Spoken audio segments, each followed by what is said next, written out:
Good evening, everyone. Thank you for coming. Welcome. This is Valley Beth Shalom College of Jewish Studies, and I'm Rabbi Ed Feinstein, your host for this program.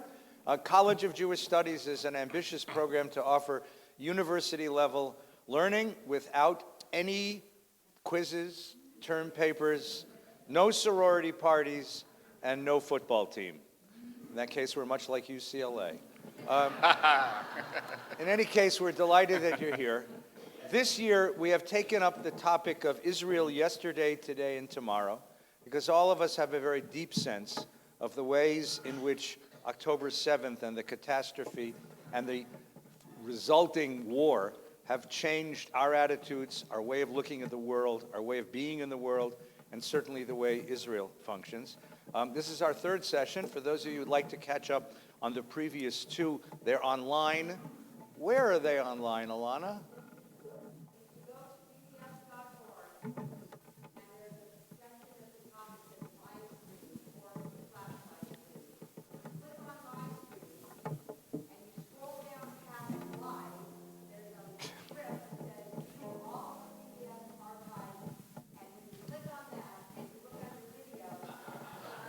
You following this now?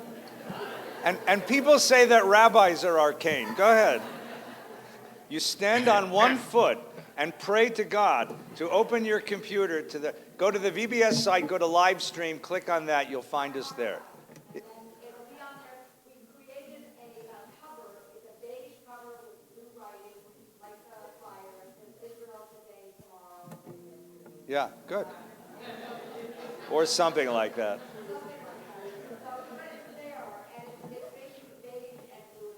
So our first session we talked about, thank you. Our first session we talked about the history of Zionism and how it's reflected in this moment. Our second session on how the October 7th has changed American Jewry, and our guest was Professor Stephen Windmuller. And tonight I'll introduce our guest in just a moment. This is Alana, who runs the place. I just think I'm the rabbi. When you go to watch the video of tonight, on the cover sheet or right after, there will be a link there, so you will be able to get the words of, you'll find out what the words are, but you will be able to access them. Thank you. Sure.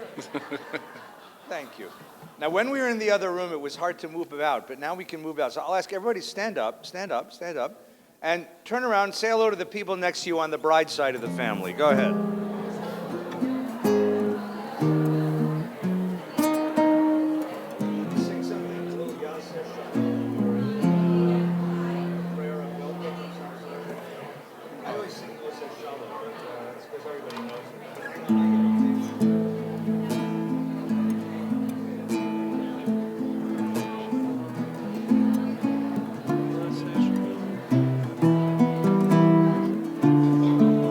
Now don't sit down because you're going to be sitting for a long time. Stand up. Stand up. When we gather for learning, we offer prayer to recognize the transcendent power of this moment. So two prayers together. Baruch atah Adonai Eloheinu melech haolam asher kidshanu mitzvotav vetzivanu la'asok b'divrei Torah. Baruch atah Adonai Eloheinu melech haolam שהחיינו וקיימנו והגיענו לזמן הזה. הוא עושה שלום במרומה, הוא יעשה שלום עלינו ועל כל ישראל, ואמרו אמן. יעשה שלום, יעשה שלום, שלום עלינו ועל כל ישראל. יעשה שלום, יעשה שלום, שלום עלינו ועל כל ישראל.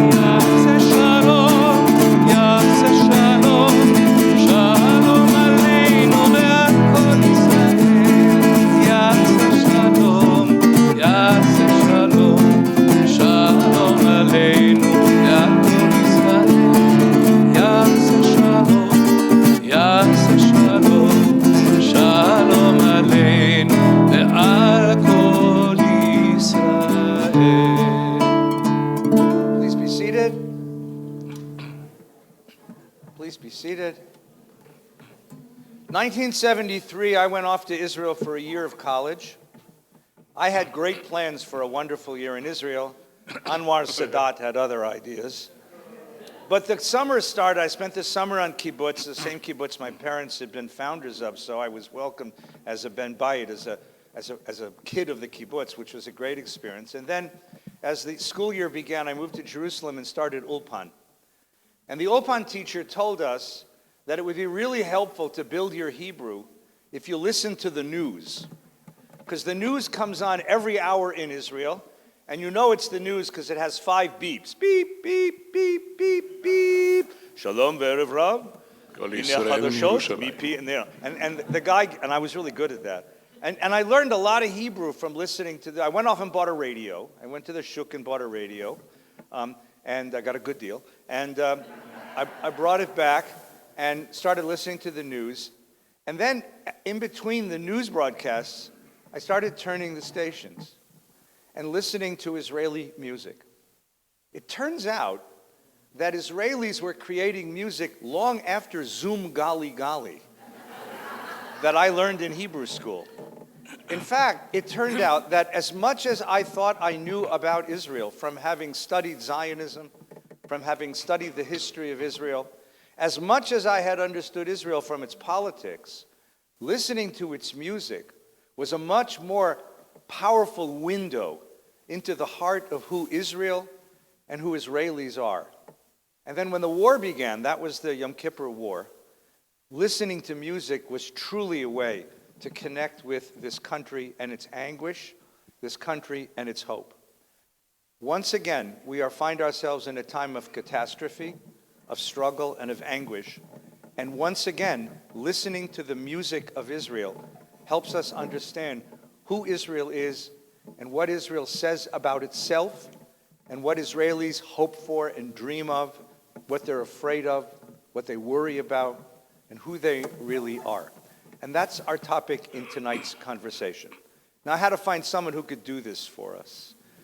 So about 25, 30, a long time ago, I was part of the staff for a youth program, and they brought this young performer who had an off-Broadway show that was very popular.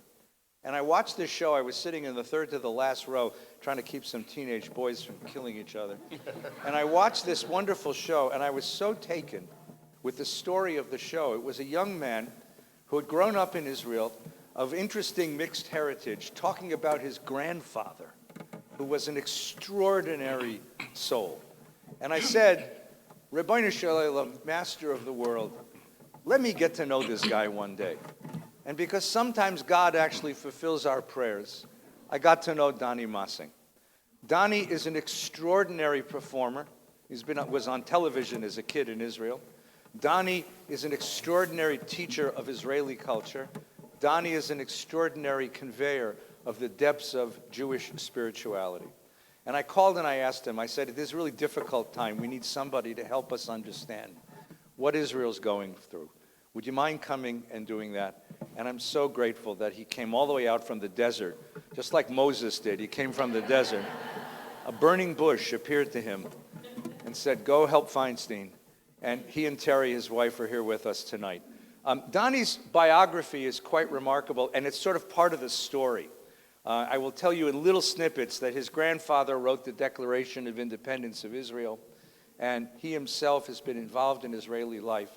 And I asked him to tell us something about his past, about Israel's past, but most of all, about where we are now and where we're going. Please welcome Donnie Massing.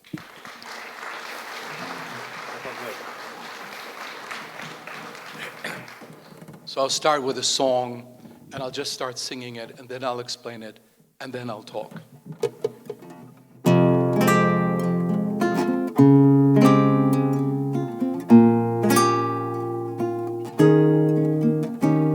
על הנגב יורד ליל הסתיו, ומצית כוכבים חרש חרש, את הרוח עובר על הסף, עננים מהלכים על הדרך. כבר שנה לא הרגשנו כמעט חברו הזמנים בשדותינו, כבר השעה ונותרנו מעט, מה רבים שאינם כבר בינינו, אך נזכור את כולם, את יפה הבלורית והתואר, כי רעות שכזאת לעולם לא תיתן את ליבנו לשכוח, אהבה מקודשת בדם, את תשובי בינינו לפרוח.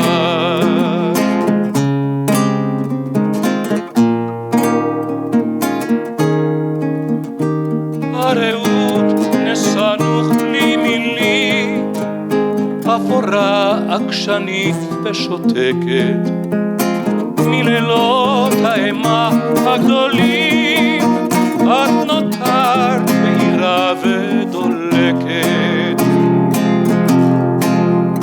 הרעות מנהרייך כולם, ובשמך נחייך ונלכה, כי ראי שנפלו על חרבם, את חייך הותירו לזכר, ונזכור את כולם, את יפה הבלורית והתואר, כי רעות שכזאת לעולם לא תיתן את ליבנו לשכוח, אהבה מקודשת בדם, את תשובי בינינו לפרוח.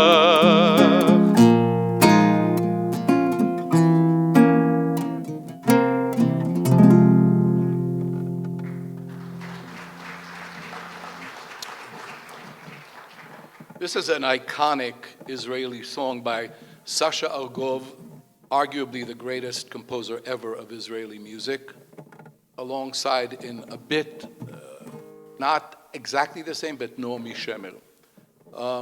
And the lyrics are by Chaim Guri, who was a fighter in the Palmach. The Palmach, in case you didn't know, was the precursor to the IDF.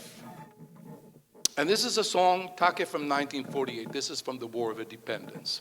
And any Israeli of my generation, this song is part of your DNA. You don't have to remember it. It's just, there it is. It's an awesome song. It's a beautiful song to listen to.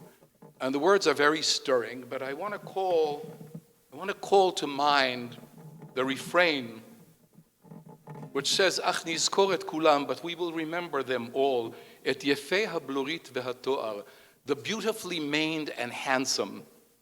Ki re'ut shekazot le'olam, for a friendship like this never can, lo titen et libenu lishkoach, will never allow our hearts to forget. Ahava mekudeshet bedam, love sanctified in blood, at tashuvi beinenu lifruach, you will once again blossom amongst us. Everybody who was killed was handsome. Everybody who was killed was beautifully maned. Everybody? I've been actively through 2 wars. And unfortunately, I know people who were killed. Not all of them were handsome. And not all of them were beautifully maned. Not all of them were brave. Not all of them were extraordinary. Many of them were people. But when you grow up with this as your breakfast meal, you have something in mind, something to which you will never live up to. And my generation grew up with that in mind. I can never be that. I can't. By definition, because this is mythologized war already. And it was being mythologized as we began. As the project started, we were already mythologizing our own history. So you'd think that's negative, but it isn't only negative. Because look who we were. We were what? People who just came from a shtetl. A bunch of us. And if we didn't come from a shtetl, we came from somewhere else, and then we arrived at this place that was nothing like what we had dreamt of.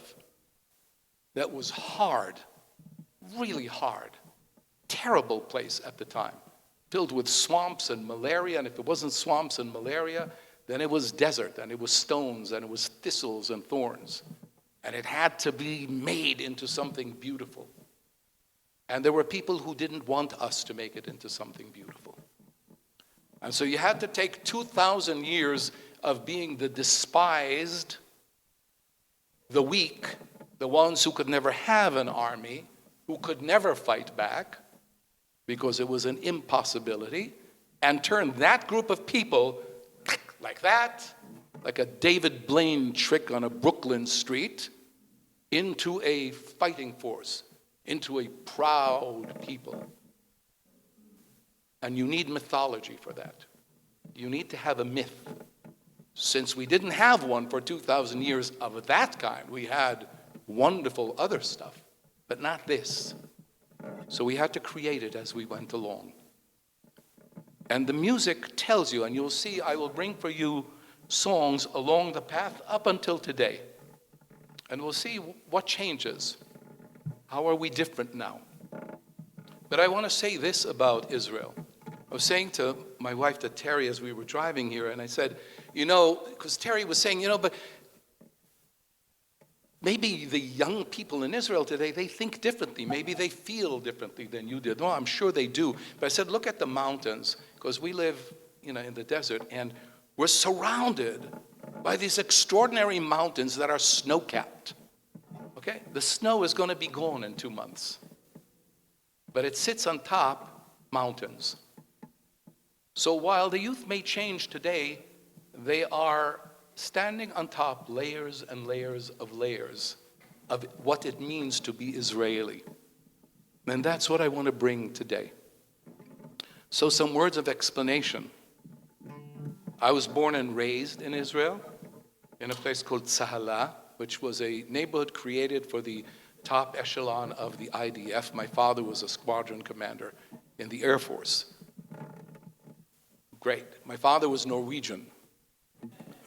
He was Norwegian Lutheran who volunteered for Israel's War of Independence in 1948 when a recruiter from the Haganah dropped in on his table as he was eating breakfast, which my father did not appreciate, and asked him if he would come and help them with the war. And he said, "Who are you?" And he said, "Well, we're the Jews."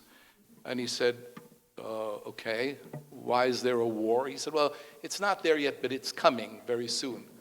So why is it coming? He said, "Well, there's 600,000 of us and there's 40 million of them, and they don't want us there." And my father looked at him and said, "I have always abhorred asymmetry." And my father asked him, "I'm assuming you want me to volunteer?" And he said, "Yes." And my father said, "When?" And the recruiter said, "We were hoping tomorrow." And my father was studying poetry at Columbia University at the time. And he said, "Okay, can I ask how you got to me?" He said, "Well, your name was on a list of people who would help Jews." He said, "I don't know any Jews. How did I get on the list?" He said, "Oh, I can't discuss that." My father never knew how he got on that list till the day he died, by the way.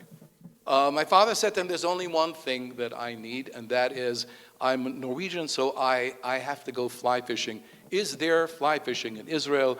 And the recruiter said to him, "The best."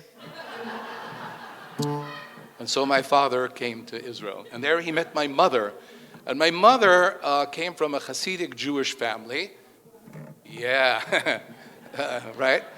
She came in 1934. She was 7 years old at the time. My grandfather, alav shalom, about whom Rabbi Feinstein just spoke, Shalom Tzvi Davidovich, was a conservative rabbi at the time in Cleveland. He was the first conservative rabbi to make Aliyah to Eretz Yisrael, 1934, when you could not be a conservative rabbi in Israel. So my grandfather set instead to translating all of Shakespeare's works into Hebrew, and then Chaucer and Beowulf, which is what non-functioning rabbis do in Israel. So my grandmother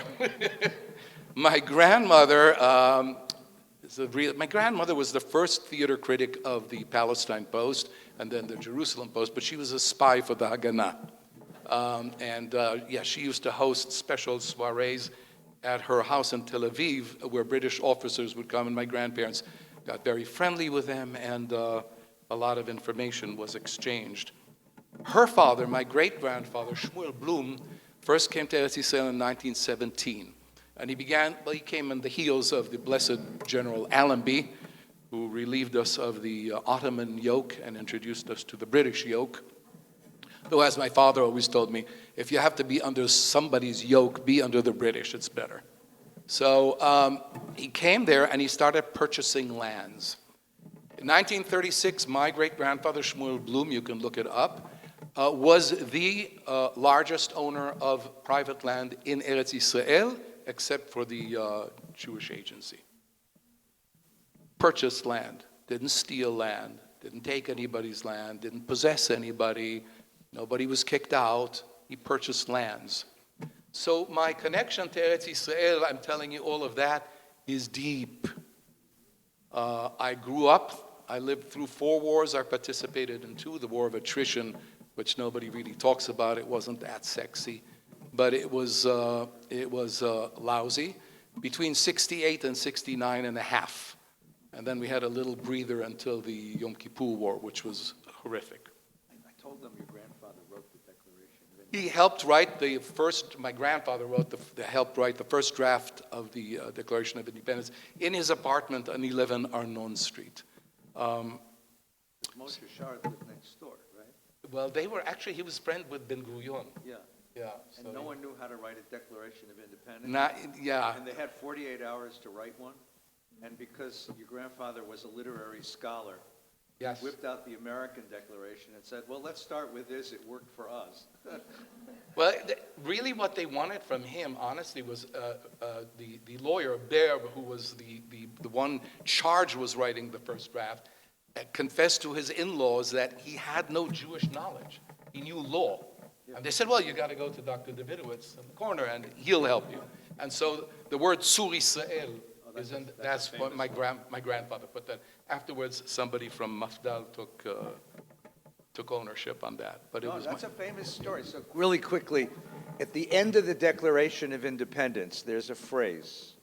It says, with the help of Tzur Yisrael, the rock of Israel.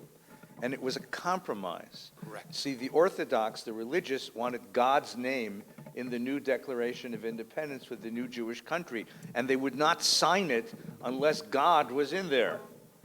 But the socialists, my parents, refused to have God's name in there. They ran away from religion. That's why they were in Israel. And they refused to sign it if God was in there. This is, by the way, 48 hours before the country's about to start. And they're arguing over the wording of the document, and they're having a Jewish... Does this sound Jewish to you? So Donnie's grandfather came up with this idea. He said, with the help of Tzur Yisrael, the rock, capital R, of Israel. So the religious read that as God, because in the book of Deuteronomy, Tzur Yisrael is God. And the socialists read that as geology, as the land of Israel. One man's theology is another man's geology, and the document got signed on Friday afternoon, the 6th of May. There you go. And to this day, the religious and non-religious in Israel get along fine. They're very happy together. Please. More about that later. So I want to say something else before I launch into this poems and songs. You cannot understand the Middle East, and I would suggest you cannot understand the Mediterranean if you try to approach it intellectually. It is a real pitfall. Everybody fails when they do that. If you think you can arrive with a yeke head and look at the Middle East and try to understand it, you're in for a real rude awakening. To understand the Middle East, you have to understand emotion. Everything is emotional. Everything is emotional. I am going to be speaking absolutely not politically here today. I do not come with a political agenda. There's no such thing for an Israeli. So just forget what I just said to you, right? I apologize in advance because we all come from somewhere. And it's important to know, right?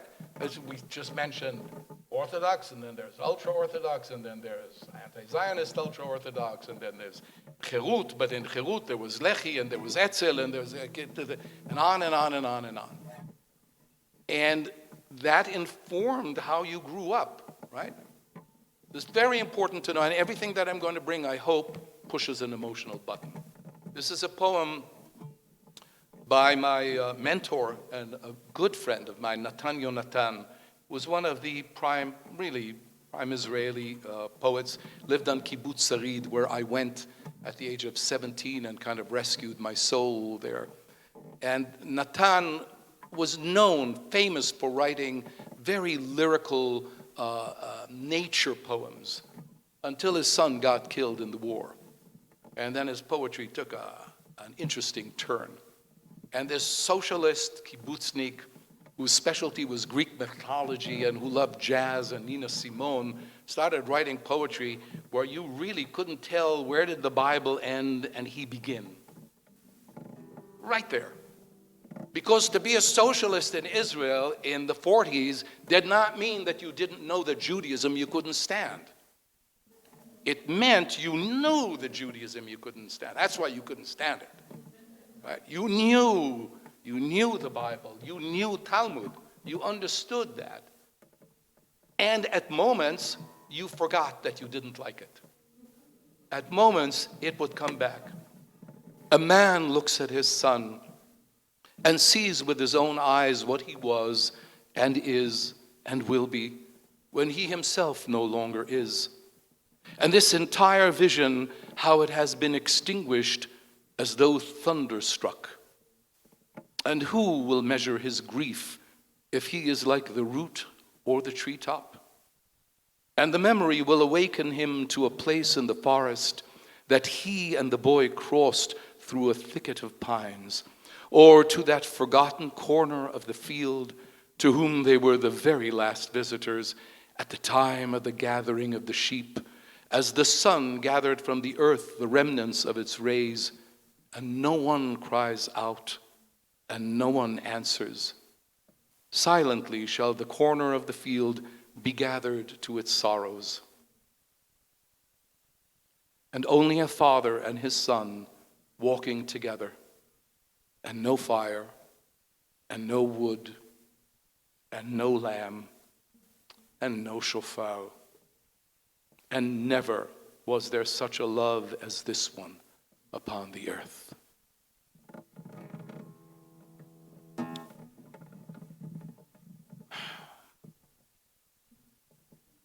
That's Israel. That's Israel. So when you see people like that at each other, you're hearing both of them in this poem. You're hearing a man, in this case, a man wrestling with who he is and what his ideology is and where he's actually walking. And right over there, King Saul fell on his sword. And right over there is Megiddo, as the Christians call it, Armageddon, something we're not waiting for. Most Israelis are not yearning to go back to Megiddo, even for the coming of the Messiah. But it's important to understand. It's important to see that. Here's a song. This is now 1972. So this is a year before the Yom Kippur War, 1972. And I want you to hear this song. I'll sing it again just first. And I want you to hear it and listen to the difference from the first song I sang to you.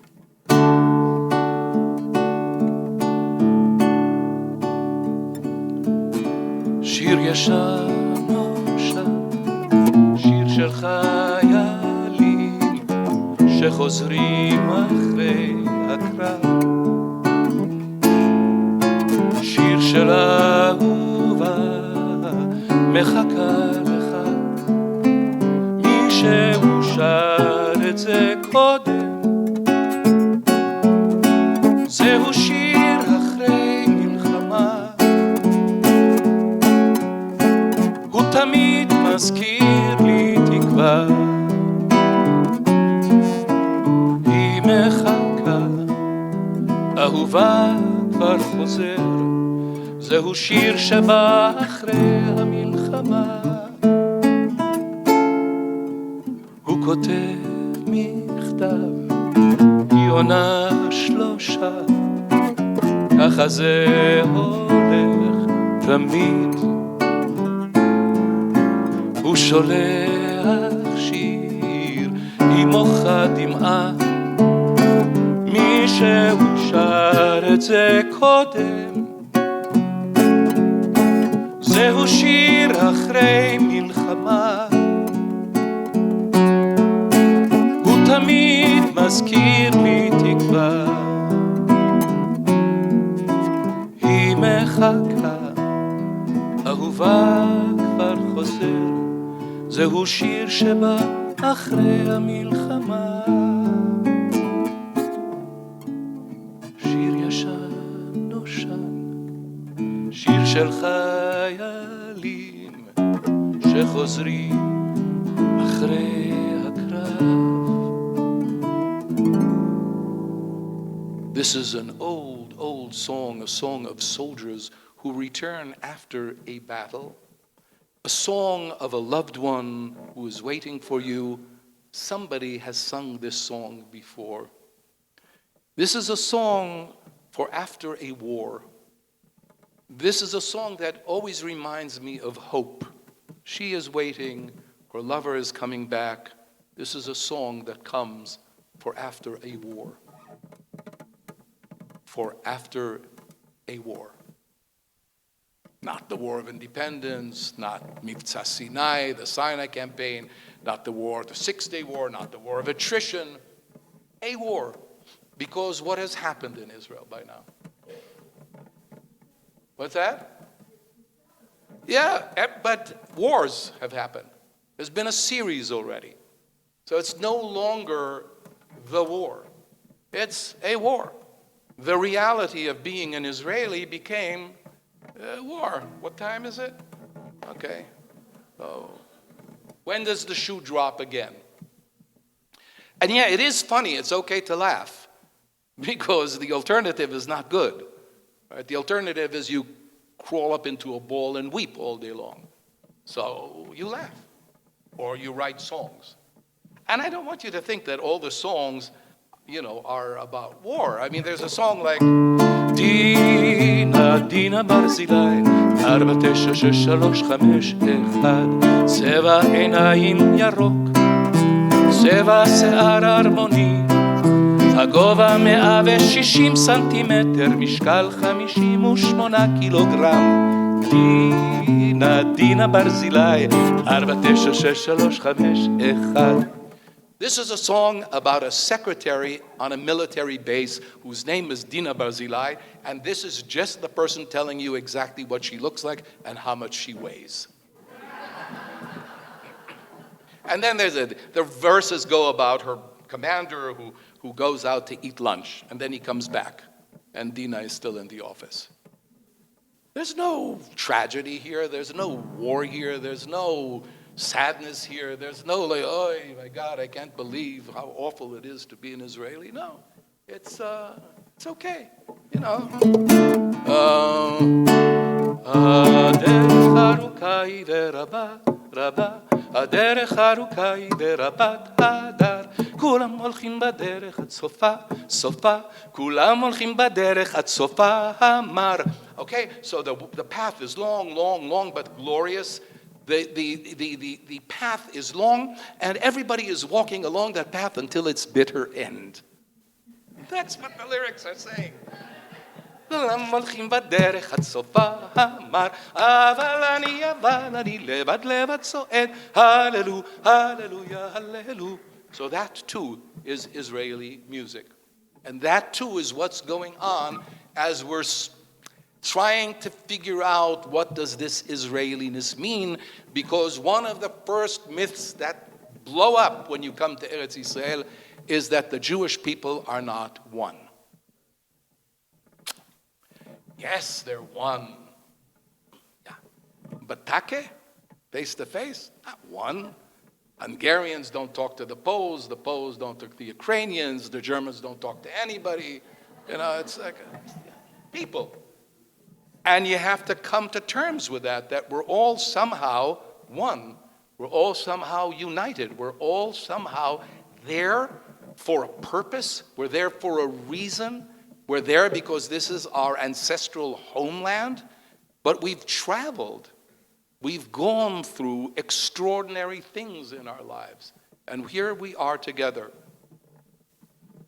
Here is a poem by Amos Keinan, one of the most troubling poets in the history of Israel. The man started out his career as a really bad piece of work in the Lehi, in the very, very right-wing underground, and did some damage. And then at a certain point, something happened to him in his life, and he went from the extreme right to the extreme left. That's very Israeli too, by the way. And he's just as passionate about the left as he was about the right. And here is the poem by Amos Keinan. It's written around the early 1970s. I always loved to read the Bible, and not just the books of Joshua and Judges like the rest of my generation, Psalms also, and Eicha and Jeremiah and Amos. I delved with abandon. And so it was until that night in Philadelphia when my wife went with me to the library and placed in my hands a Bible, as I had requested, so I could read at home as a talisman against the crow in my window who tells me there is no generation until eternity. And so I went down the street, passing the very heavy Bible from hand to hand. Very, very heavy was the Bible my wife had chosen for me. And finally, my hands grew tired, and then I packed it up in my knapsack, and I slung it on my left shoulder, and every so often I changed from left shoulder to the right shoulder, back and forth. And only then did I realize how heavy is this burden that I carry in my knapsack, since our temple was destroyed, and I am in exile. In Tel Aviv, in the land of Israel, I swear, the Bible is much lighter. Even when it kills you, should you go to war.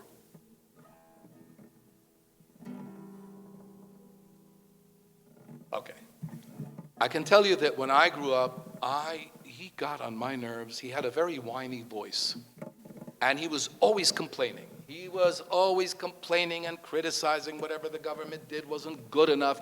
And he was always writing these articles that you'd look at and go, oh my God, why can't he just zip it, enough. Nobody wants to hear it anymore. And it was only when I was much older and in America that I suddenly went, do you understand what courage it took to be that person in my Israel in the 1960s and 70s? You didn't do what he did, but Israel allowed it. And that's something that is so vital to really drum home when we talk about what democracy means and why it's as precious as it is. Because people like Amos Keinan could go screaming at the top of their heads, mostly criticism. And people went, did you read what he said yesterday? Nobody banned him. His books were not banned from the library. Nobody shut him up on the radio. He could speak, he could write, and he did. And I love that about my Israel. That Israel.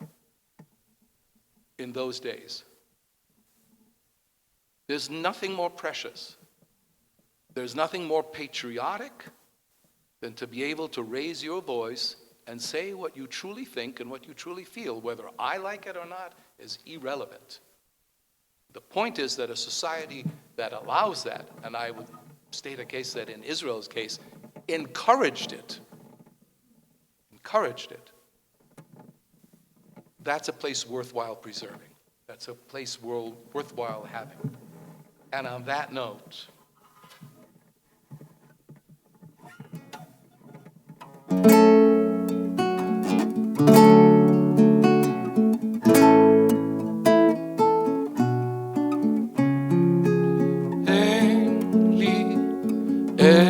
אחרת, פעמים אדמתי בוערת, רק מילה בעברית חודרת אל אורכי, אל נשמתי, בגוף כואב, בלב רעב, כאן הוא ביתי. לא אשתוק, כי ארצי שינתה את פניה.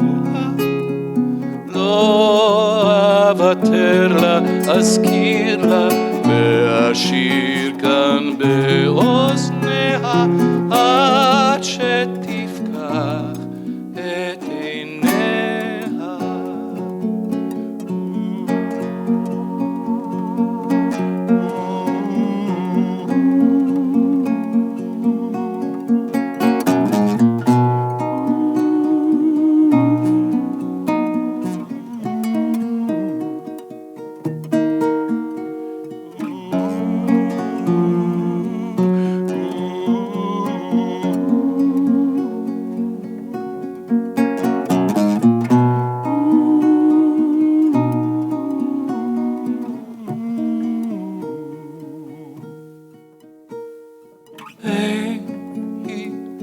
ארץ אחרת עד שתחדש ימיה, עד שתפקח את עיניה. I have no other land. Even if my land is burning, only a word in Hebrew penetrates deep into my veins, to my soul, with an aching body, with a hungry heart. Here is my home. I will not keep silent because my country has changed her face. I will not give up. I will remind her, and I will sing in her ears until she will open her eyes. I have no other country until she will renew her days, until she will open her eyes. These lyrics were written by Ehud Manor. So Ehud Manor, just so that you know, O tire kama tov yeh bashana bashana. Okay, he is the most famous Israeli lyricist. He has written so many of the biggest hits in Israel. But Ehud also wrote stuff like that. And Ehud was unique because Ehud crossed lines. Everybody loved Ehud. Nobody didn't like Ehud. You could not like him.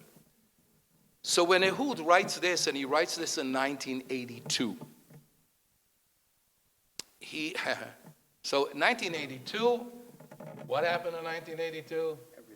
Everything changed. Right? 1982 is the invasion of Lebanon, and for Israelis like me, it was a very, very, very dark day.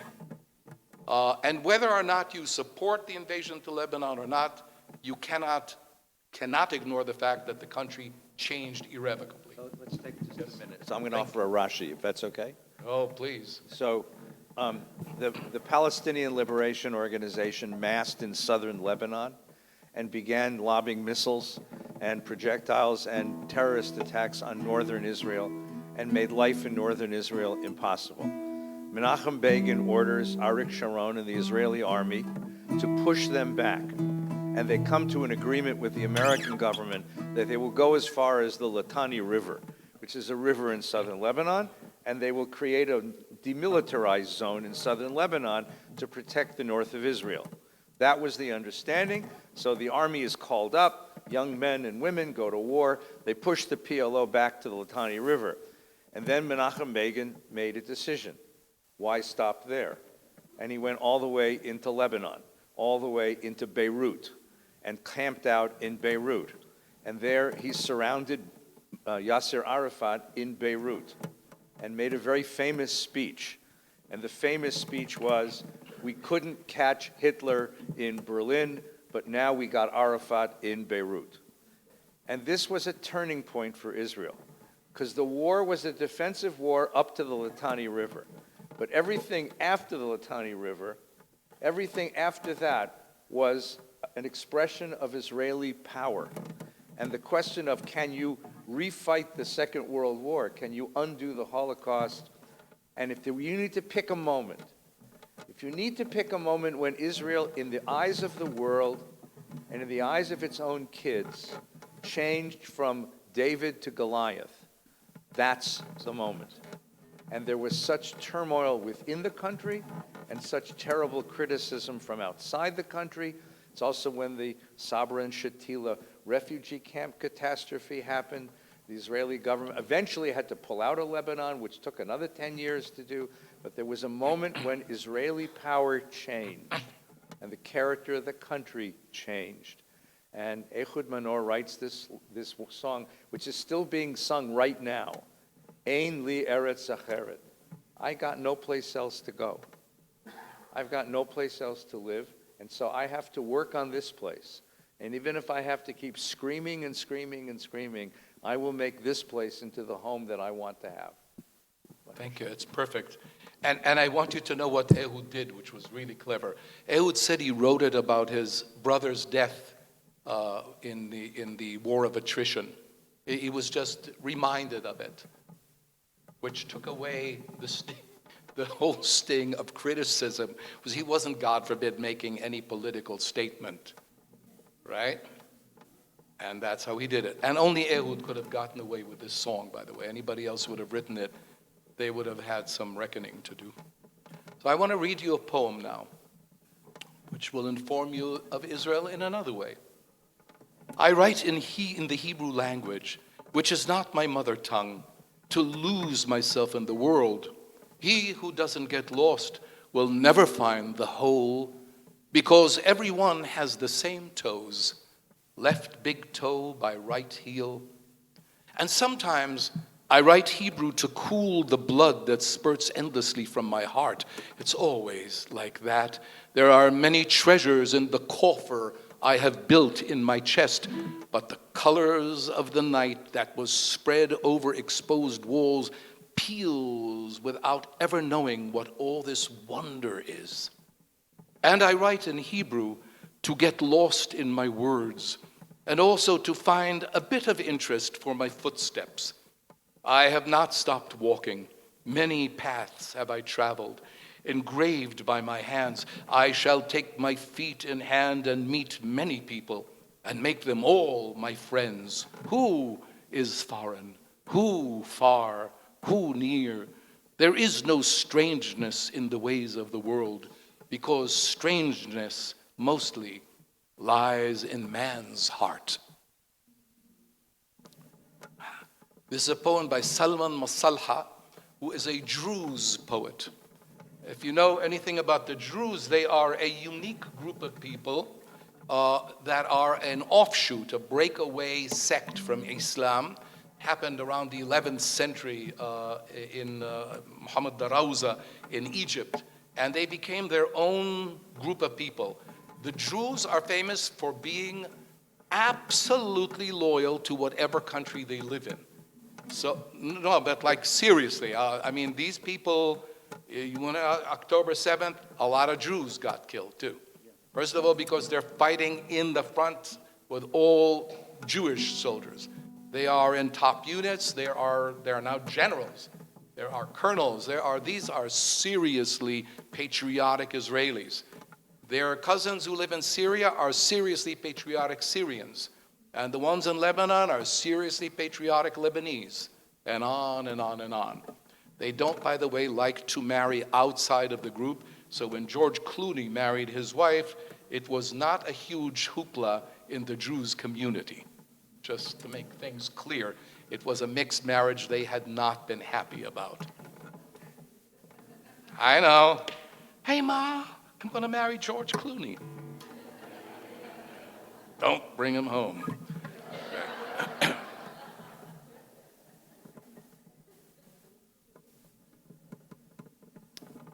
So now, a song from the 90s.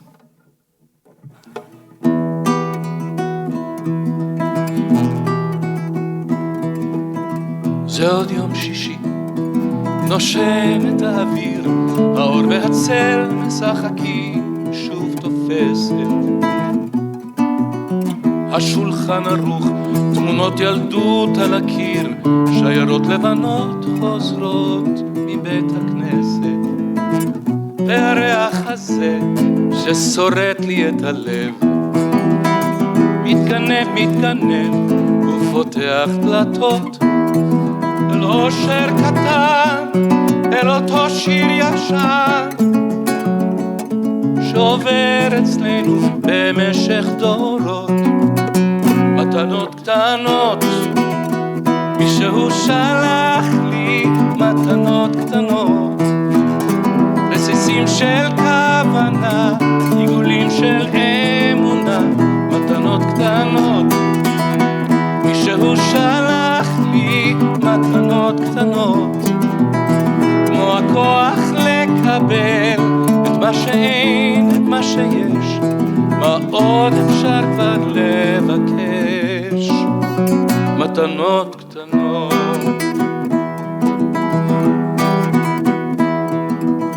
זה עוד יום שישי, מרפסת ועיתון, השמש כמו הדאגות לאט נמחקת,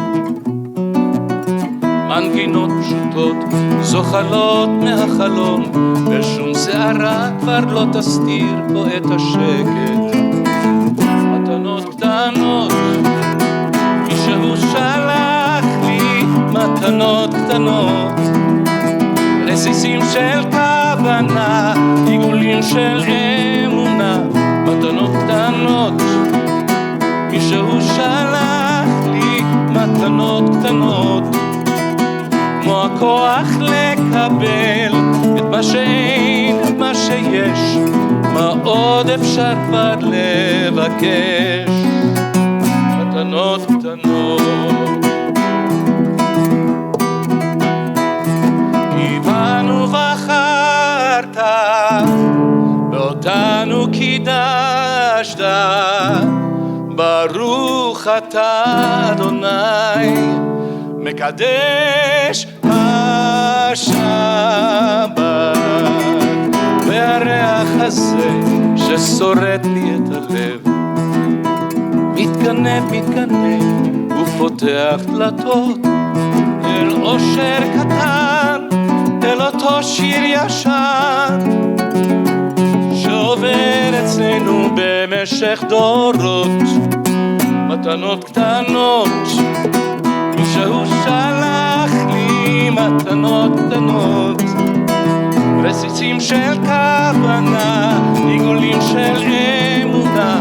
מתנות קטנות, מישהו שלח לי מתנות קטנות, כמו הכוח לקבל את מה שאין, את מה שיש, מה עוד אפשר כבר לבקש.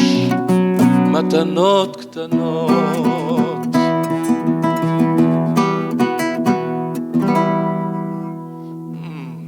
Yeah, what a sweet song. Sweet song.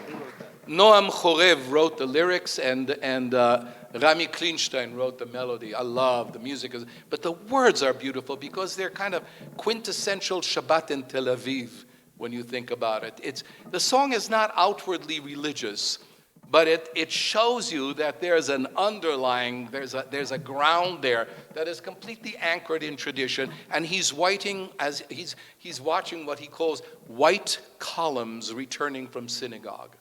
And you can just see the picture of people dressed in white coming back from the synagogue. And this smell, he says, that just scratches at his heart, that these melodies that have been infiltrating, stealing through the doors of the family for all these generations. Just these little gifts. Somebody has given me little gifts. Matanot ktanot. I love that. Resisim shel kavana, igulim shel emuna. Just shards of intentionality, just little circles of faith, little gifts. Kmo hakoach lekabel et ma she'en, et ma sheyesh. Just like the strength to accept that which is and that which isn't. Quintessential Israeli. Ze ma yesh. This is what it is. As an American, my belief is I can do anything. We tell our kids that you can be anything you want. No, you can't. Of course you can't be anything you want. I can't be a basketball player. Ain't happening. Not going to happen, right? No, you can't do anything you want. But that's American. And I love that that's American. Anything. The world is your oyster. Oh, it's a Beit Knesset, I'm sorry. And I'm kosher, so herring. Right, there you go. The world is your herring. Thank you. I'll change it to that, right. Wow. Right? But in Israel, זה מה יש, מותק. Okay? When's this war going to be over? Yeah, I'll let you know, when it's done. It is what it is. And to be able to survive, you need to be able to inhale that.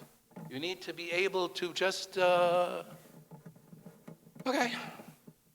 take a deep breath. Gam ze ya'avu. If you notice the song that I sang, that Shir Yashan, Shir Shel Chayalim, it's sung very differently than the other songs. It's sung emotionally very, very because we learn something. What we learn is, I know my grandfather used to say to me when I was a kid, watch out with the words that you say, because when you're born, an angel gives you a sack of words. And if you use them all up, well, the same is true about emotions. When you're born, an angel gives you a sack of emotions. Be careful how you use them, because at a certain day, at a certain point, Israelis start singing that way. Yeah. Arik Einstein is the embodiment of that, right? Embodiment of that.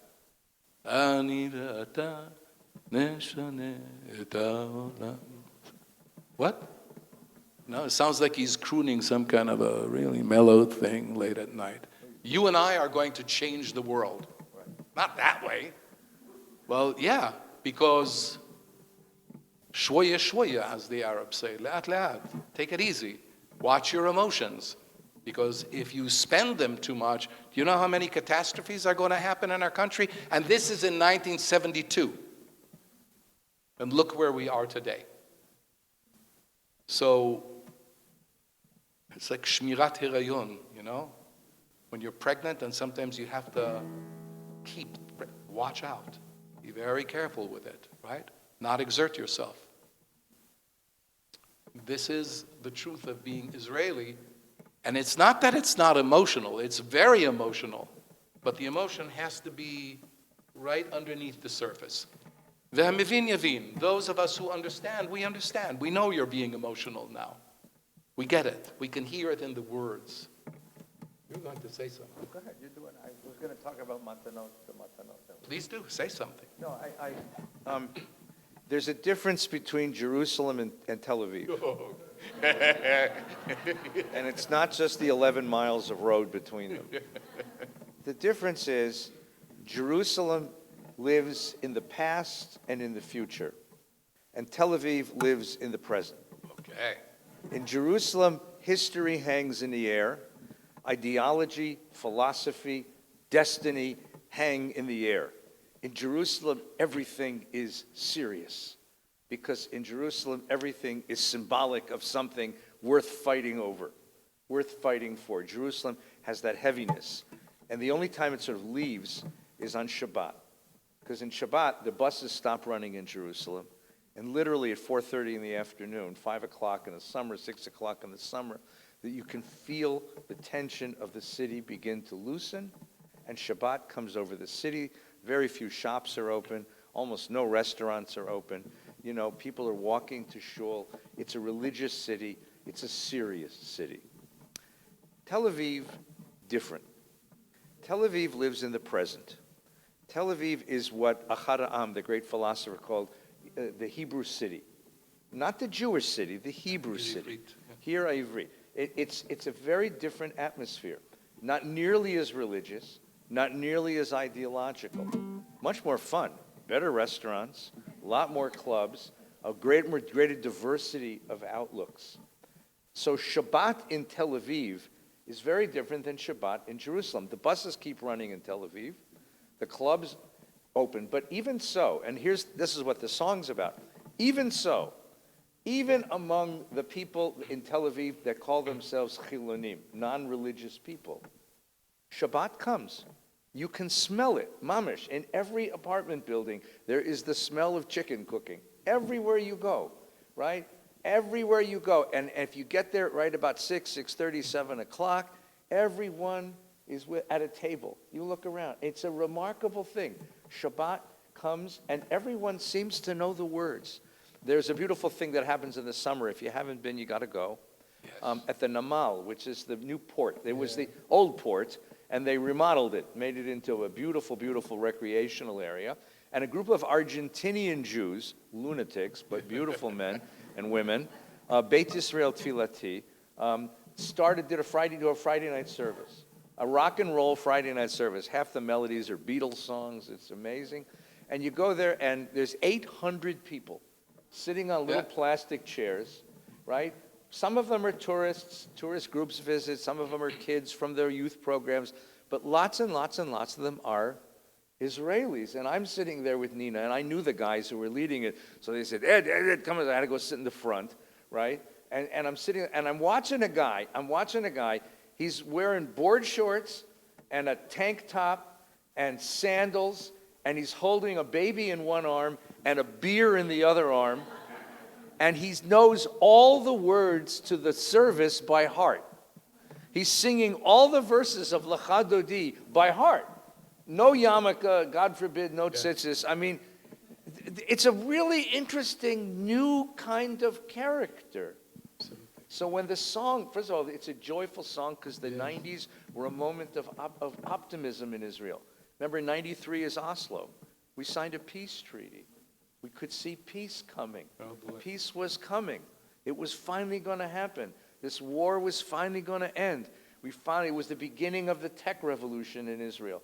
The Russians had come, and they had filled the orchestras, and they had filled the tech business, and the tech business was beginning to boom, and Clinton was president, and for Israelis, that was a good thing, right? And it was just this moment of optimism, and the song is this joyful song saying, look at what we have.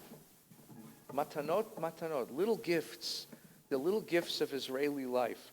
The song of Shabbat that comes not in the religious city of Jerusalem, but in the secular city of Tel Aviv. Yeah. And on kibbutzim. And on kibbutzim. Yeah. And then you finish dinner with your family, and then you go to the soccer game. Right. Yeah. Because that's religion. An Arab shepherd is searching for his goat on Mount Zion. And on the opposite hill, I am searching for my little boy. An Arab shepherd and a Jewish father, both in their temporary failure. Our two voices met above the Sultan's pool in the valley between us. Neither of us wants the boy or the goat to get caught in the wheels of the Chad Gadya machine. Afterward, we found them among the bushes, and our voices came back inside us, laughing and crying.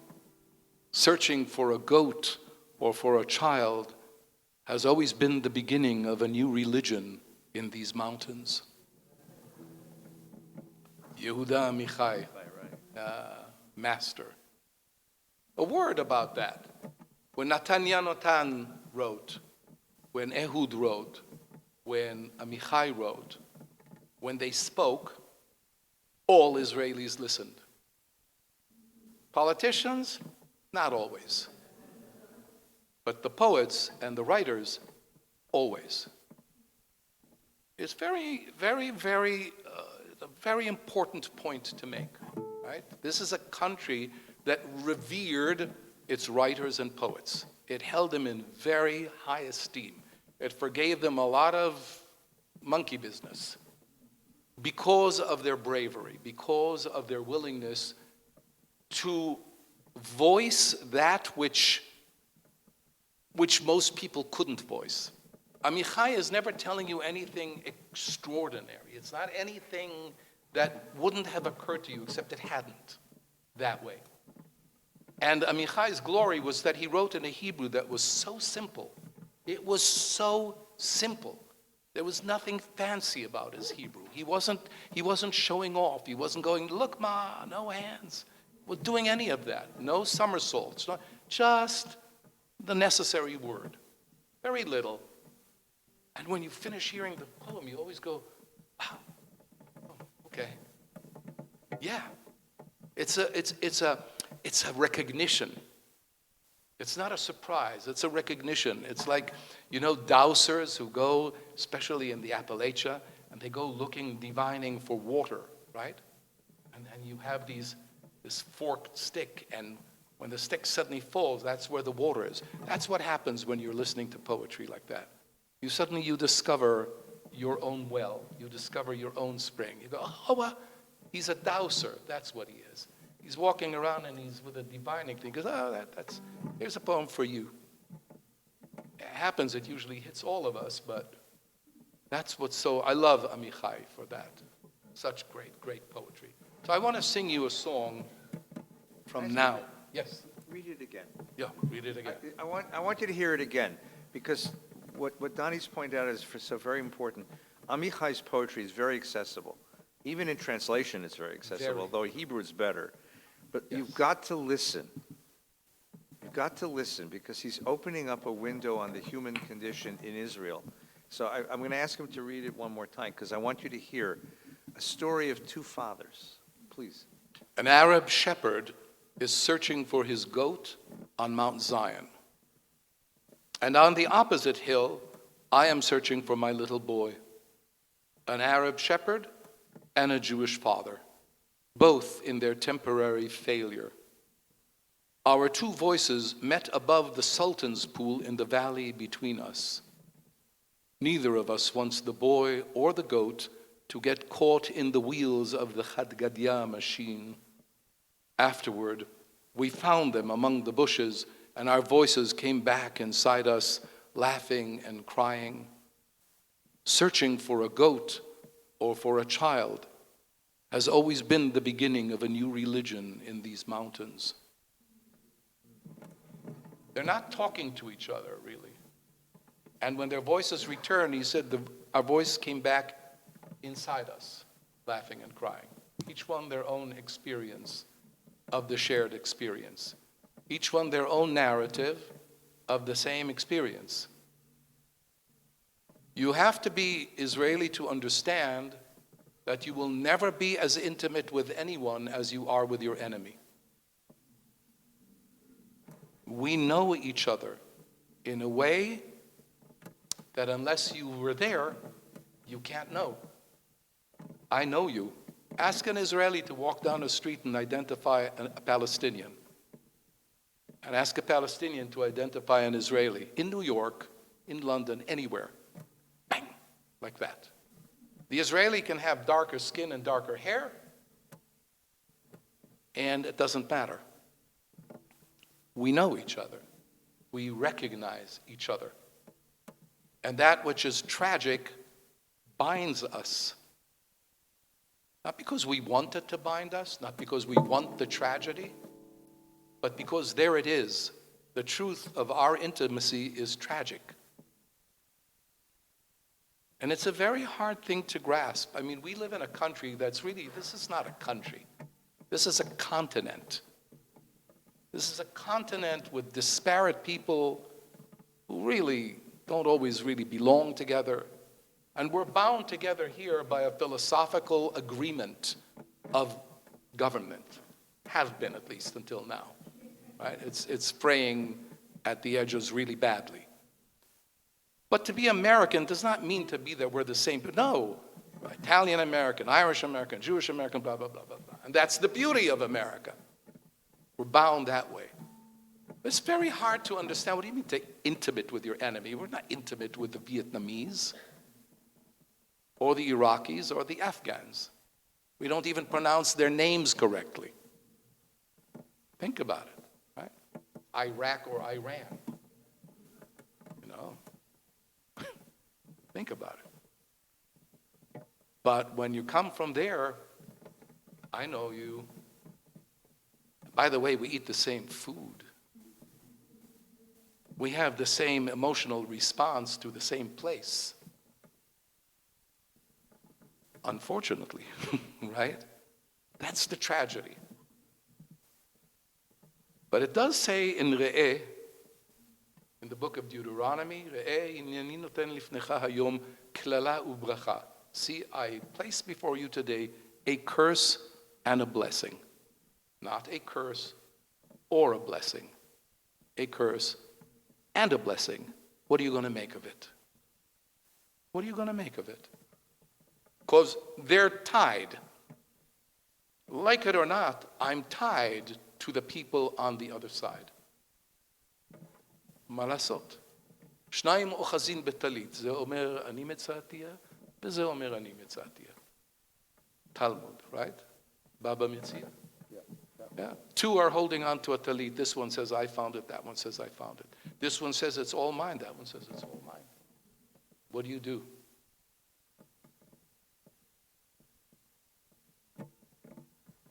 We sing. So I'll sing you. This is a beautiful song. This was written 3 months ago. 3 months ago. Shai Amber is her name. Such Aziz, really. Okay, here. Enough explanations.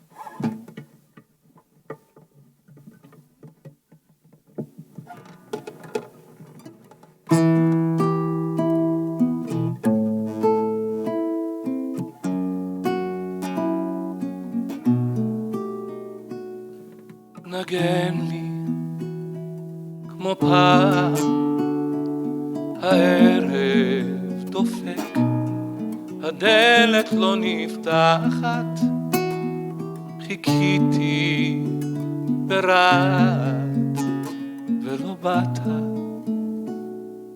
נגן לי שיר שמח באצבעות חומות של ים מה כבר רציתי לא איזה רצח רק עוד רגע ליפול איתך מחוץ לזמן זה לב מה זה לב הכל מסתובב דמעות אורות קולות באים אליי הלילה סודות שתיקות תפילות המלאכים למעלה דרך ארוכה אין סוף געגועי חסר לי הטעם השקט הקר החופש הזורח זיעת המלח על הצוואר שלך נגן לי אתה יודע הזמן לא נוגע במי שחולם תזכור שבסוף זה רק פצע תזכור שבסוף זה רק לב ומה זה לב מה זה לב הכל מסתובב דמעות קולות אורות באים אליי הלילה סודות שתיקות תפילות המלאכים למעלה דרך ארוכה אין סוף געגועי קח אותי איתך אל סוף געגועי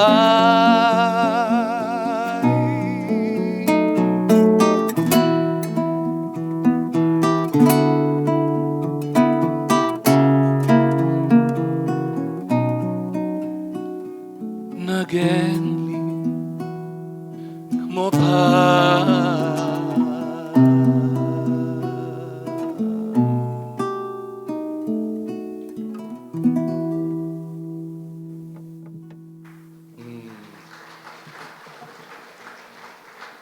You want to know what the words say, don't you? Play for me like before. The evening is knocking, the door won't open. I waited, trembling, and you didn't come. Play for me a happy song with sea brown fingers. What did I want? Not some murder, just one more moment to fall with you outside of time.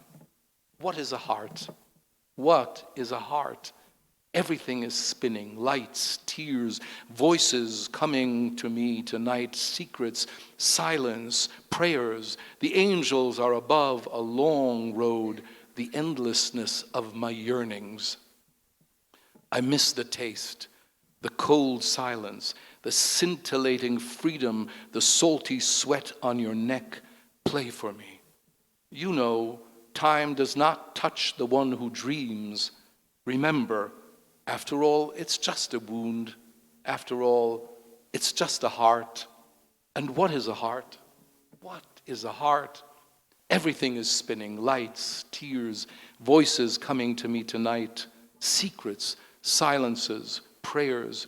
The angels are above a long road, the endlessness of my yearnings. Take me with you to the endlessness of my yearnings. Yes, the quintessential state of being for a Jew is yearning. And it doesn't matter if you know what it is you're yearning for, but you're yearning. Reb Nachman says that magnificently greater than anyone did in his story, The Heart of the World. We're all yearning. To be an Israeli, I'm yearning. For what? I'll give you a list. Right? I'll give you a list, what I'm yearning for. But I'm always yearning. Ayin Letzion Sophia. Right? In the Hatikva, the eye towards Zion is yearning, is looking. Still, it's not a song about the past. It's a song about the future. My name, Yisrael, is about the future. Yisrael's kind of a gift is that to give somebody. You wrestled with the angel of God, so I'll give you a name. Your name means you will always wrestle with God. Yisrael, in the future tense. Lest you think that there's a certain point that we arrive and you go, okay, I wrestled with God. Where's the reward? Lat. Yearning, looking forward, looking towards. I don't want chas v'chalila that I come here at this very difficult time and I just tell you, it's be an Israeli. It's so. No, there's also the joy, there's also the beauty. And I love yearning. Yearning is how I know I'm alive. Right? I do not want to get to the day in which I stop yearning. Because then, yearning. Look at this poem.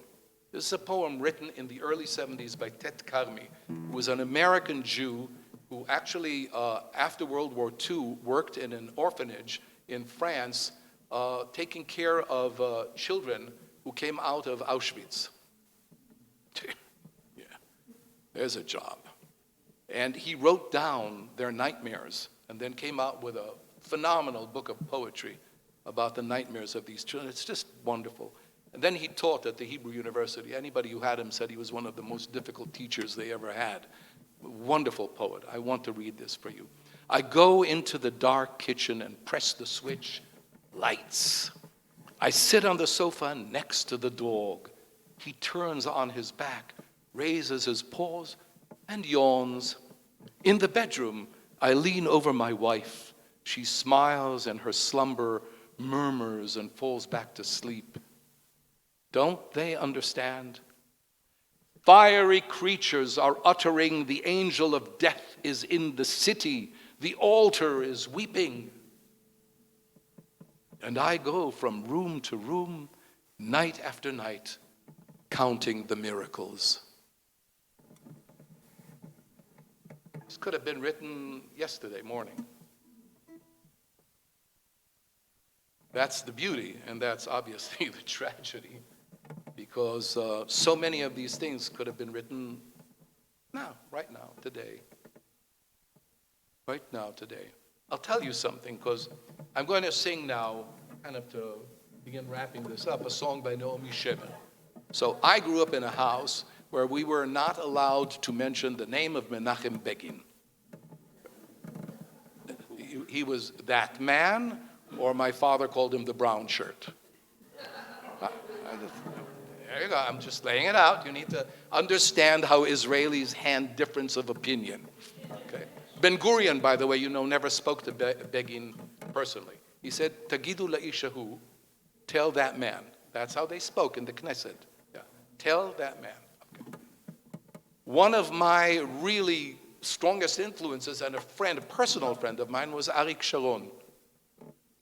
Now, I don't know if you heard of General Sharon. He was not on my father's side of the political spectrum. He was really out there on the right? But Arik was a hero. Arik was the embodiment of what it meant to be a great Israeli general. He was the founder of the Israeli paratroopers. He was really the founder also of the Israeli commando units. And he was a difficult, complicated man. And you would not want to be his enemy, but you would want to be his friend. He was one of the nicest people to the children in the neighborhood where I grew up in. And as I grew older, we became friendly. And I was at his house, and once I'm doing a show, here's Israel, okay? Israel, 1974 now. So we've been in the Yom Kippur War. The war itself lasted officially 3.5 weeks, right? But it didn't end. I was in the army until May. But like in December, basta. So a friend of mine who was a big producer in Israel did a political cabaret in Tel Aviv against the Israeli government. Okay? So now, this is in Tel Aviv against the Israeli government while everybody is still in uniform serving. And I'd be in Egypt from Sunday through Thursday afternoon, and then I'd fly into Tel Aviv and I'd do a political cabaret against the government Friday and Saturday, and then Sunday I go back to the army. So one night, Arik Sharon shows up with Lili, with his wife. I'm going like, oh. So I go over to Arik and I say to him, wow, Arik, this is a tough one. And he's sitting there going, oh, okay. I come back after the show, and the show was brutal. I come back to him, I said, Arik, איך היה? He said, לא מספיק חריף. Wasn't sharp enough, he said.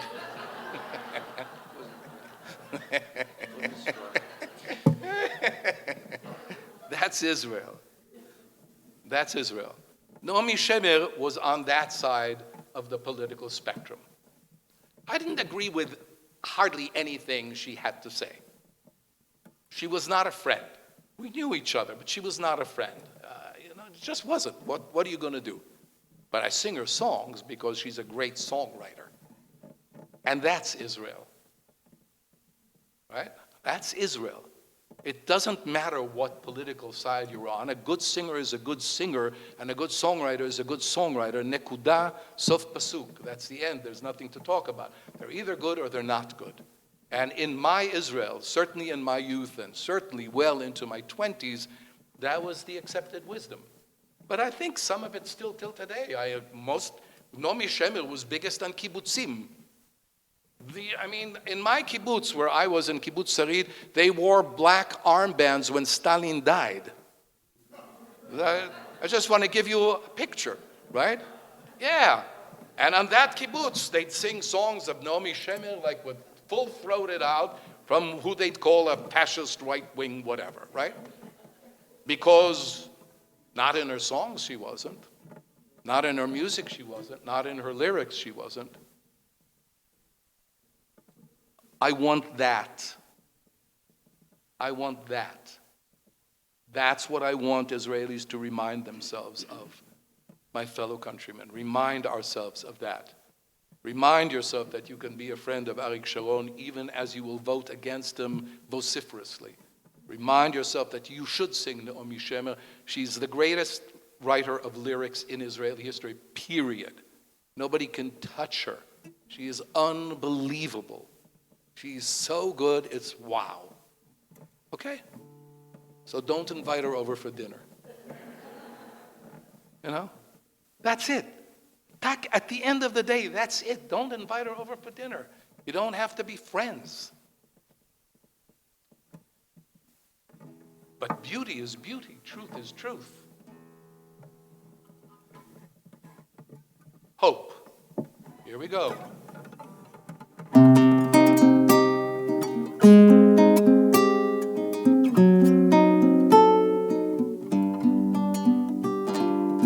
עוד יש מפרש לבן באופק מול ענן שחור כבד, כל שנבקש לו יהי. ואם בחלונות הערב אור נרות החג רועד, כל שנבקש לו יהי. לו יהי, לו יהי, אנא לו יהי, כל שנבקש לו יהי. לו יהי, לו יהי, אנא לו יהי, כל שנבקש לו יהי. אם המבשר עומד בדלת, תן מילה טובה בפיו, כל שנבקש לו יהי. אם נפשך למות שואלת, מפריחה או מאסיף, כל שנבקש לו יהי. לו יהי, לו יהי, אנא לו יהי, כל שנבקש לו יהי.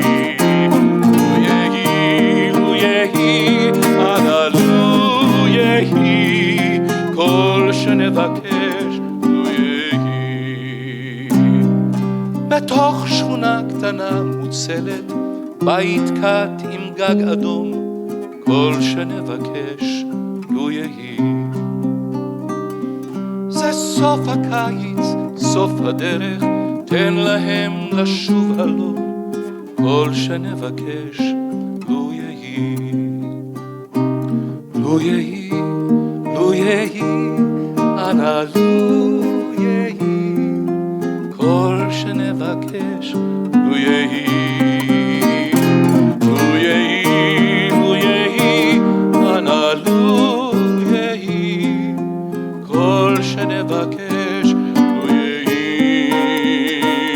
לו יהי, אנא לו יהי.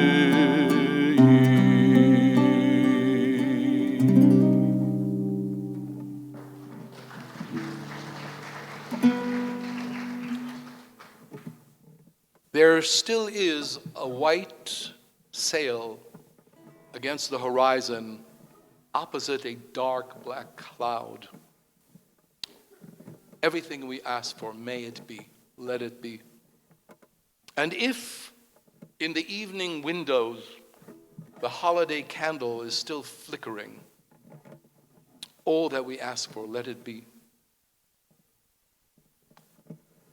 And here, if the heralder stands at the door, place a good word in his mouth. That does not have an American meaning. Mevaser in Hebrew is somebody who comes to tell you something.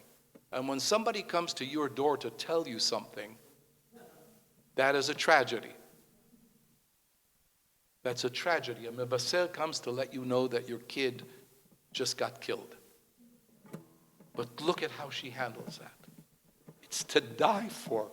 It's unbelievable how she handles that. There is not a whiff of schmaltz in it. There's no sentimentality in it. There's nothing artificial there. Just if he stands at the door, place a good word in his mouth. Let, for once, the one who comes knocking on my door tell me something good, not something tragic. She is not just Israeli. Israeli is her. Yes? To be Israeli means to be Naomi Shemer. Naomi Shemer Israelites me. Just like Yehuda Amichai Israelited me. Just like Natan Alterman Israelited me. I am not an Israeli without them. I wouldn't know what it means. This is what's so important to remember. אם נפשך למות שואלת מפריחה ומאסיף. That is so, Israel. If you ever went by a kibbutz, or if you ever went in Emek HaSharon in springtime, you want to die because the orange blossoms will send you spinning. They really do. And when you're younger, they make you do other things. But that sentence, mipiricha umeasif, from the blossoming and from the harvesting, because the harvest also has that smell. Everything that she says here, and look how relevant this is today. בתוך שכונה קטנה מוצלת בית קט עם גג אדום, in a small neighborhood, shaded, a small house with a red roof, with a red tile roof, really. Everything we ask for, let it be. And I have to think Nachal Oz. And I have to think Nir Am. I look at that and I go, oh yeah, doesn't look like that anymore, does it? Zeh Sof HaKaitz, Sof HaDerech. This is the end of the summer, the end of the way. Ten lehem lashuv alom. Please let them come back. And they say, Pasa nevuah mi-Yisrael, prophecy has died in Israel? I don't think so. I don't think so. The one who speaks truth, and truth is eternal. That's why it's truth. Otherwise, as Stephen Colbert says, it's truthiness. Right? If it's true, it's true. And this was written in 73. 73. And it's like she wrote it just now. ואם פתאום יזרח מאופל על ראשנו אור כוכב, and if suddenly out of the dark upon our heads shall shine a star, everything we ask for, let it be. אז תן שלווה ותן גם כוח לכל אלה שנאהב. So give peace, grant peace, tranquility, but grant also strength to all those who we love. Everything we ask for, let it be.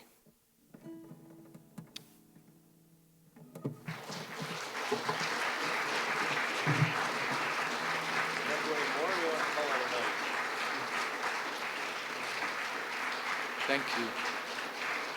Lead us in a closing prayer. Closing prayer. Let me first, I'll make an announcement. So, I know you have lots of questions, but you're not going to get to ask any of them. That's my prerogative. And I told Terry that I'd put him to bed tonight at a reasonable time. So before we conclude, first of all, thank you, Donnie, for a beautiful night of reflection on.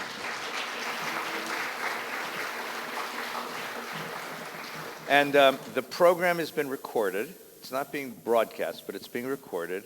And if you follow Alana's rather arcane description, you can find the recording online. Go to the VBS website, vbs.org, go on live stream, go down to the archive, and you'll find it there, along with, in a few days, as soon as, along with all of the words of all of the songs and poems he read for us tonight. Okay, so you can have them, and you can enjoy them, okay? As well, there's lots more music that you can find online and around. The internet has given us access to each other's lives in a very special way. Next week, we'll be back on Wednesday. Tonight was an aberration because we had a program yesterday. But next week it's on Wednesday night, which is the 27th, at 7:30. And following in the same vein, to know Israel is to know its heart. And to know its heart, you have to read its literature and hear its music. So next week, we're going to open up contemporary Israeli literature, particularly the poetry that's been written since October 7th. And our guest next week to teach us all of this is my favorite teacher of Israeli literature, Dr. Rachel Korazim. Yeah. Okay? And so you'll know how we're going to do this, no illusions. Rachel lives in Jaffa, in Yafo, right? And unlike Donnie, she wasn't willing to drive out here. But she has agreed, believe it or not, to get up at 4 o'clock in the morning because our 7:30 at night is her 4:30 in the morning. So she's going to get up at 4:30 in the morning and hopefully have a coffee. I've been with her at 4:30 in the morning. She's pretty good. And we will have a ginormous screen, and it will be a live lecture with the screen, and we can ask her questions. We'll have the text in front of us, and she's going to take us through some of the really important and powerful poetry and writing that's happened since October 7th to help us more deeply understand how this moment has changed and reshaped Israel. And then our final session will be the week after that, which is April the 3rd, and I'll be the teacher again. We'll go back to where we started and look at what this does to the great Zionist dream and where we think Israel might go to take that Zionist dream next. And then that weekend, that coming weekend, which would be, that's the 3rd, so 4th, 5th, 6th, 4th, 5th, 6th, our guest will be Dr. Gil Troy. Professor Troy is a professor of history at McGill University in Montreal, and as well as a faculty member at the Hartman Institute in Jerusalem. And he is a wonderful writer on Zionism and on contemporary Israel. He lives in Israel but teaches in Montreal. Don't ask. But he'll be our teacher for that. He'll be here in person that weekend. So you'll become invited. You're invited to Friday night to learn with us. You're invited to Shabbos morning to learn with us, Shabbos afternoon to learn with us, and with Dr. Troy, who'll be teaching us, and he'll be talking to us about Israel, Zionism, and our future together. So please come and join us for those sessions. So Donnie was finished, but, wait, one more thing. Mishloach Manot. Who gets them? If you're a member of Valley Beth Shalom or would like to become one, we have a little gift, a little Mishloach Manot for you. It's a beautiful, large white object filled with wonderful things to make you happy. And for everyone else, Purim is Saturday night. And we certainly could use Purim. It's a holiday of Jewish triumph and Jewish laughter, so please come and join us. I imposed upon Donnie to lead us in a prayer, so if everyone will stand up.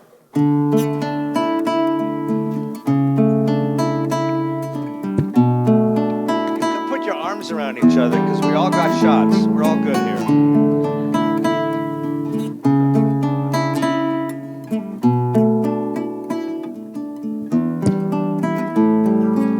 Yevarechecha Adonai ve'yishmerecha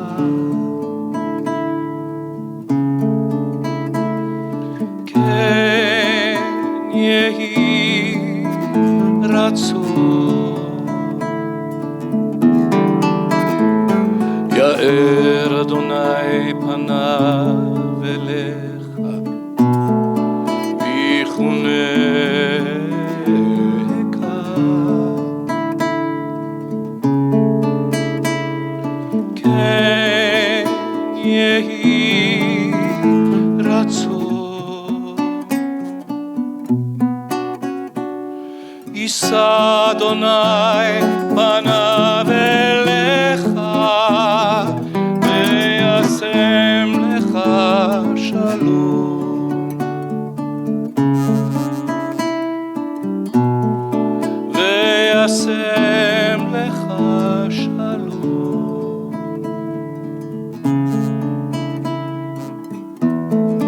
ve'yasem lecha shalom